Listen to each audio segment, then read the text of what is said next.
Okay, so to get started, just go into a whatever game you want this to be in. I'm just gonna go into a base plate here. All I did was make the ground or the base plate green and added a spawn, so I know where I'm gonna spawn. So to start off this, you're gonna add a screen GUI. I'm just gonna rename it to run, and then add a text button. So this is the button that you're gonna click. You can make it an image button if you want. If you want it to have like a icon of a character running, I'll just make it a button that says run. You can put it anywhere on the screen. I'll just put it on the left side. And real quick, just gonna make it look nice. Gonna make the background black. The border purple. Gonna check text scaled and gonna make it say run. And the text color is also gonna be purple. So that looks nicer. Now we have to actually do the scripting. So we're gonna add a local script here, and you can just delete this. So what this script is gonna do is it's gonna when you click the button, it's gonna make it so that your character's speed is set to whatever the speed you want it to be. I'm just gonna do 32 because that's double the regular walk speed. So yeah, the only thing we need to define. So this is gonna be a cooldown, so that if you can't you can't just spam the button, so that once you finish running you have to wait a couple seconds before running again. So local cooldown equals false. Okay, so now we're gonna connect a function to when the button is clicked that speeds up your character. So script dot parent, because the parent of this local script is the text button, dot mouse button one click connect function. Whoops. Okay, so now we have to set the set your walk speed, but before we do that, we have to check if there's a cooldown.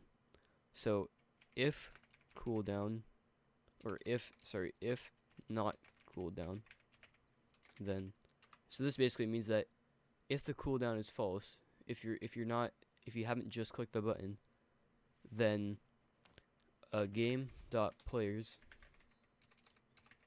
dot local player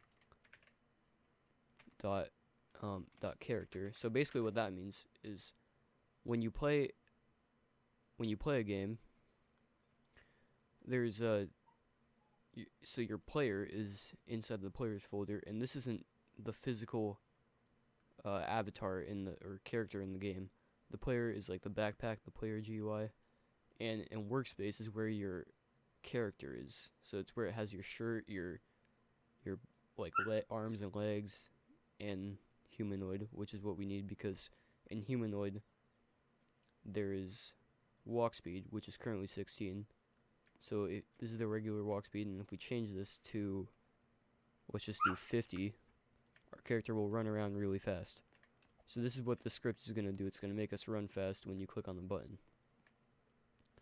So what we have to do is when the button is clicked, players.local player, and the local player can only be used in the local script, dot character dot humanoid dot walk speed equals, I'll just double the regular, so 32, and your walk speed, or your code has to look like exactly like mine, because even if you leave this s lowercase, it won't work, because walk speed with a lowercase s isn't a valid member of humanoid. So that walk speed equals 32.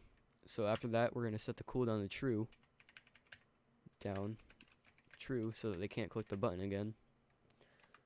And then we could set and then we have to wait 3 seconds, which is how long I'm going to make the character run for. You can make your player run for it however long you want, but I'll just do 3 seconds. And then after 3 seconds, we're going to set the walk speed back to 16. So game dot players dot local player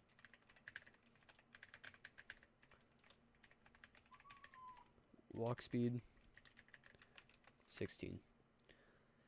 So after you've done that, we have to, usually you would set the, well, now we have to set the cooldown back to false so we could click the button again.